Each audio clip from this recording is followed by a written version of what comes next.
Hey, I'm Brian, Slasher in Suits. What's going on, dudes?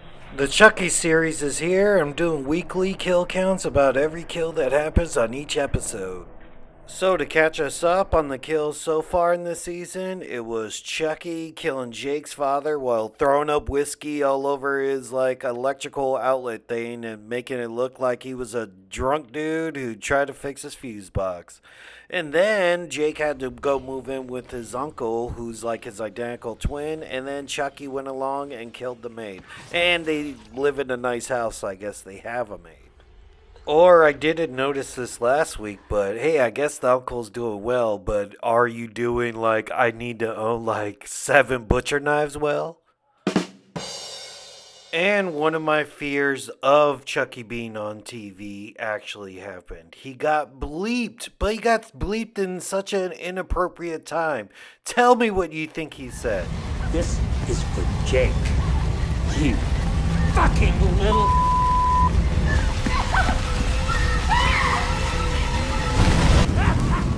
Whoa, what did he say? Because you could say the F word, right? He said fucking, but did he say afterwards? He said little, so he's like, you fucking little bleep? Like, what's that? I know you can't like read like plastic doll lips or anything, but what the hell? Did they bleep bitch? Or I think the only other thing they could bleep, and that makes sense, is cunt, but you can't say cunt on Syfy? I thought that's the whole point of it being this late at night. Like, late at night, you could do stuff. But anyways, they went to a flashback of Charles, and if you wanted to know, like, how he became a serial killer, this is, like, the catalyst that made him start killing people, pretty much. And they could show this gore, right? But they can't do language. So this is basically Charles' dad getting murdered right in front of him. Getting murdered in front of your son, man. Almost like a Batman sort of inciting incident. I guess it depends on what kind of person you are, because some people become superheroes after something like that happen, and then some people become supervillains after something like this happens. So basically, after that, the mom and him hide inside a closet, right? And then Charles actually kills his mom. Like, what? This is the moment that Charles chooses to become a killer when his mom's protecting him from a random serial killer.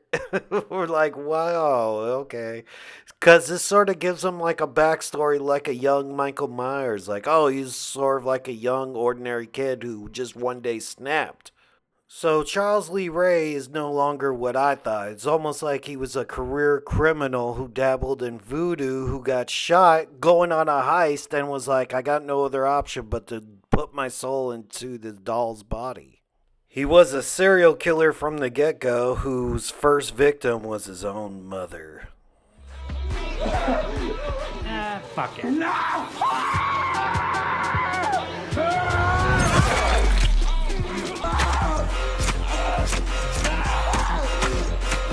Jake's bully from the very first episode got his, and I thought they might have let him live because he sort of redeemed himself and went like, hey, Jake, come to my Halloween party last week, but Chucky was at the house trying to kill Lexi and just ran into him and went, yeah, okay, you'll do for now. And it was done pretty much in the open, but everybody was vibing with their like headphone party. I was like, wow, is that a thing that kids are up to now? I mean, how's that work? Is it broadcast over the radio or something and everybody's at the same song at the same time? Or is it not to disrupt because she's babysitting somebody? But it's definitely a hazard because no one can even hear the fire going on. Well, I guess you don't hear fire, but you're oblivious to it. Chucky was in the midst of strangling Lexi. Oh, look at his cute kicking with his little legs. But the fire started, and I guess Lexi sort of broke free from the strangling. Because he even said before it's hard to strangle somebody with his little tiny hands. But the cliffhanger is Lexi's sort of still alive for the moment being, and now we're going to see how everybody reacts to the house being set on fire. So that gives us a total kill count of 5 for the season, but for the week we got 3. So that was like a pretty heavy week for them giving, like this is episode 3. So it was 1, 2, and 3 in this one.